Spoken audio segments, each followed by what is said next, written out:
Vegas.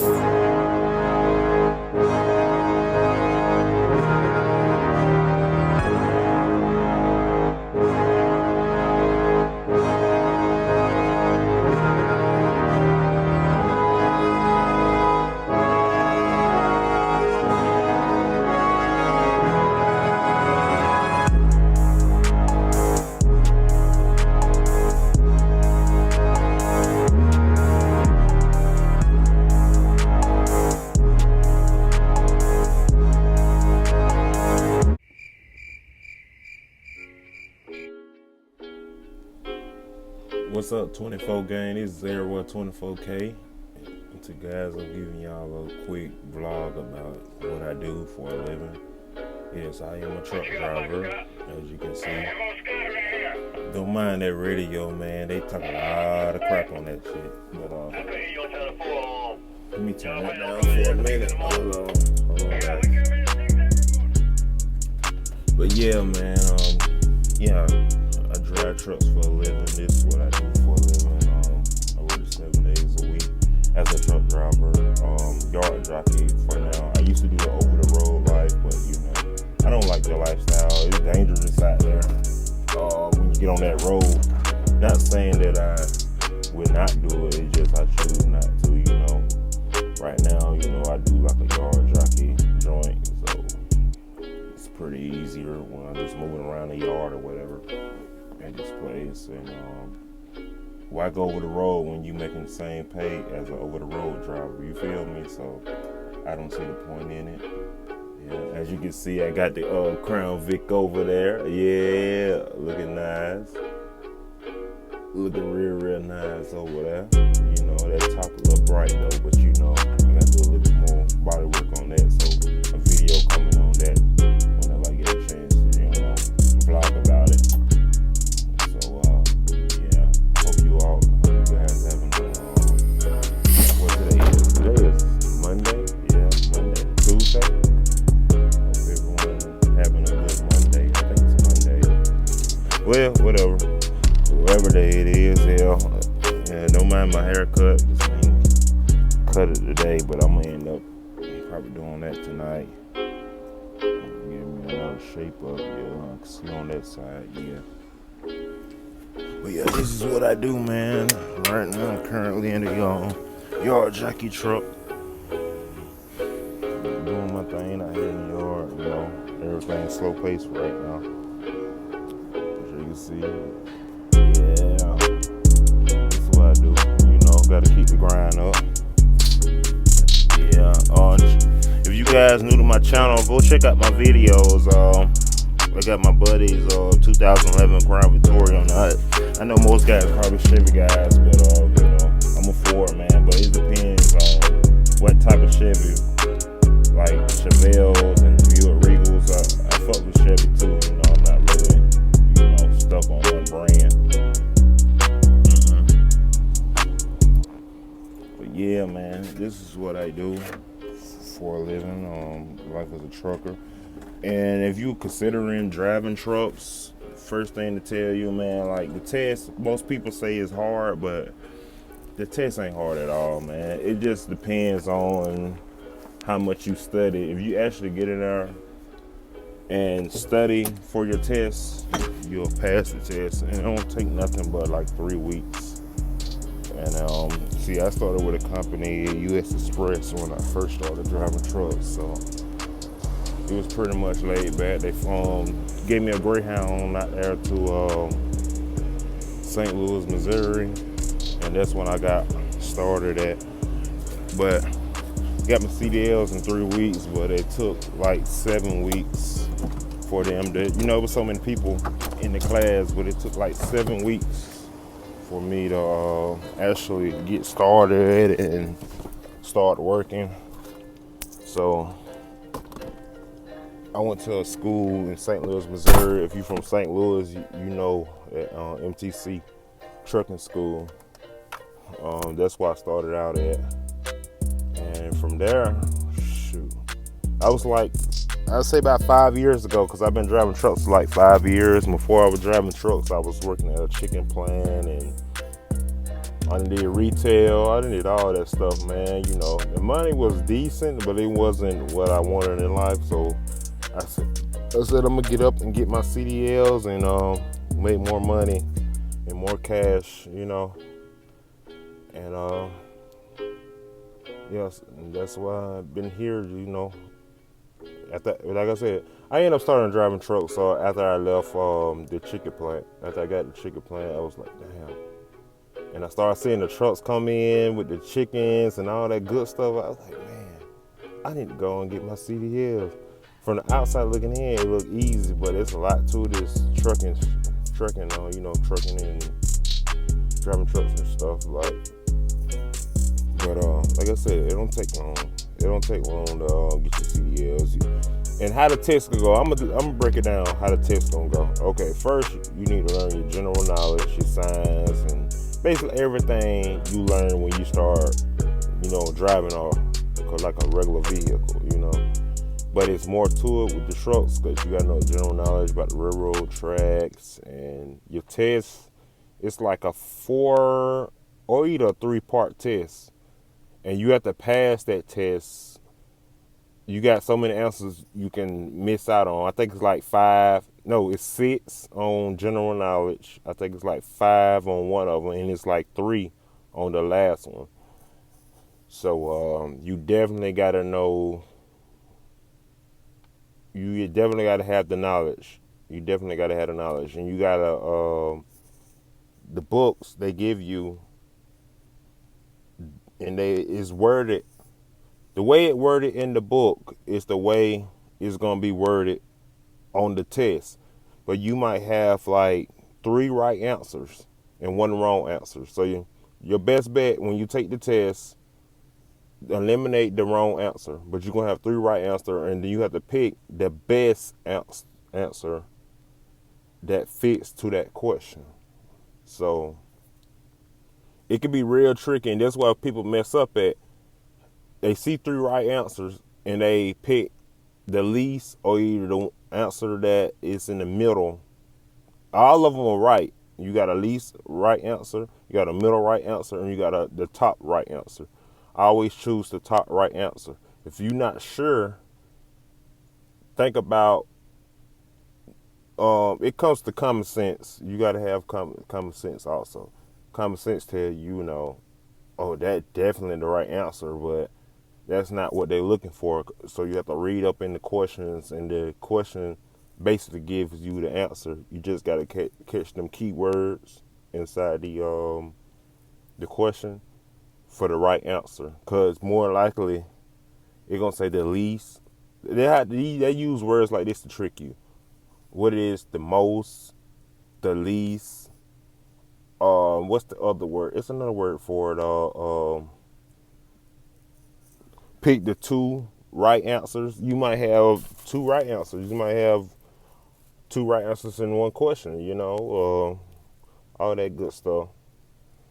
And yeah, and after you pass the test, let's break it down, on the test, on how the test goes. After you take your test, you're going to do the driver portion of the test. So they're going to take you out on the highway and how to operate a truck on the highway, how to make your right turns, how to make your left turns, how to bring a truck to the stop, how to signal, how long you have to signal, your following distance behind a regular vehicle. We call them 4-wheelers. Behind a 4-wheeler. How to time a red light. You learn bridge heights.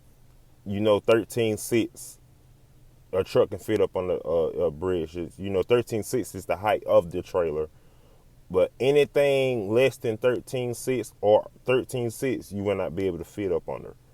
So you got to make sure your clearance is right. But in northern cities and northern states, you might have a bridge that say 12 feet on one side, but it might be 13 something, like 13.8 or something like that on the other side. So however the bridge is, you got bridges just go up like an incline, so it might be 12 feet on the lower end but 13 on the upper end. So you wherever lane you see the 13, that's the lane you're supposed to take. If not, you can end up taking your whole trailer off, and you cause a big ordeal, and companies be to call you because you done had an accident. But yeah, that's with that.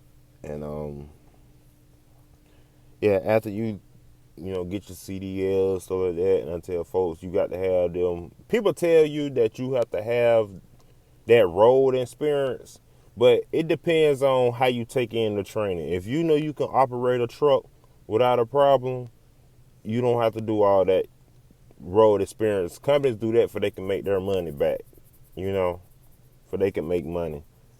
But that's all it's based upon. But if you can operate a truck and you got your CDLs, you find someone that you know, an uncle or a friend or anybody that has their own truck, and just drive for them. Drive for them, or have them to vouch for you before you get on with the company. Because company at least want you to.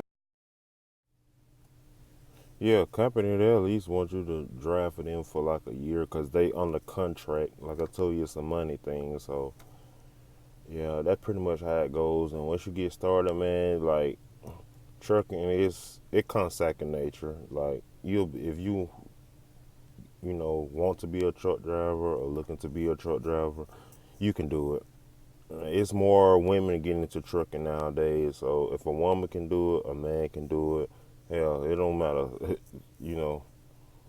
But like I said, man, you ain't gotta go. Most folks say you gotta go the road, but it's just a contract thing. But the main thing about trucking, if you want to be a local joint or be in a local joint, try to at least get like 6 months experience at a regular company, like a big company, or 6 months, or either 3 months, or whatever the case may be, or find you somebody to you, an uncle or friend or someone like that that have been driving truck for years, and get them to vouch for you. But when you do this, make sure it be a year or a year and a half after you get those CDLs. That way it be more believable to the companies, Because nobody know when you had your CDLs, they just know you got your CDLs. So yeah, just keep that in mind. But like I said, I do yard jockey work, so a lot of people like, oh, he's just a yard jockey. A lot of people got a lot to say about yard jockeys, but the job is hard, but it's not as hard as going over the road. So they always say, oh, you ain't no real trucker, you just drive around the yard all day. But same concept, everything. Of course, really, as a yard jockey, you do more work, and they say you do more work as a yard jockey. It teaches you how to maneuver a truck. It teaches you how to bag up. Cause most over the road drivers, they don't know how to bag up. Like real shit. I be here watching over the road truckers come here, and it'll be like an open spot, man. They cannot bag into it correctly, But it all boils down to where you start and where you train at. Like I told you, I went to a school. Like if you into driving trucks, like I said, check out US Express and go through their school. And they got a great schooling up there in St. Louis, Missouri. Man, they teach you everything, and then learn your pre-trip. Learn every part on that truck, because you have to do inspections before you start up on any job. A truck inspection that'll keep DOT and all these transportation people off your back. So learn your pre-trip, learn every part to that truck, check all your wires, check for leaks, all that good stuff. So once you get that down pat, that's the big thing. Once you get the pre-trip down pat, and you have to perform the pre-trip during the test. I left that part out. You have to perform the pre-trip during the test. So you got to know about your tread depth on your tires, your seals. Make sure your seals ain't leaking, all that. Make sure your wires are not, frayed or exposed, or connections. Make sure your connections are tight. Just basically just a safety thing. Make sure your truck is safe to operate before you start up. And that's pretty much what it is to it. And once you do it so many times, it becomes second nature, and then that's it. So, yeah, like I said, if you new to my channel, check out my videos. I decided to do a vlog on, what I do in my everyday life. Like, it don't takes a lot of money, to do anything. As far as my car goes, is it's a budget bill. Like, it didn't take much. Majority of the stuff I do on my own, so it's a whole lot cheaper that way. But certain stuff, I don't do on my own. I have to go to like a paint shop or a body shop or whatever. But everything don't take a lot. To look expensive. Like, it don't take $100s. You can work at a McDonald's or a Walmart and still, be successful in building a car. You know, or living a decent lifestyle. And the key thing is, save money, put money to the side, and like I said, loans. You have to pay off loans through school and stuff like that. Majority of people pay them, some people don't. So keep that in mind. And after that, you should be good doing trucking, man. Like, anybody can do it, man. And if you got a record, like, and you're a felon, you still can drive trucks. You still can drive a truck. There's some felons out here that drive trucks. It's the go-to. If you feel like you can't do nothing else, the jobs won't hire you, just go get your CDLs. But some companies will accept felons. CR England does. So, and I think it's some more out there, small town companies. But all they want to know is, can you operate a truck? That's all they want to know. They don't want to know about your lifestyle, none of this other crap. All they want to know, you can get the job done. So, and they ask you in the interview, what will you do with this in this situation, that situation? Just think safety, and you'll get it. And if starting out, you're gonna be a little nervous, but once you get you shake the nerves out the way, man, you'll be all right. So yeah. So that being said, this is Elroy 24K checking in with another video. Make sure you like, comment, subscribe to my channel, and thank you guys, you new subscribers. Thank you guys for the support and the new subscribes. So I'm out. Peace.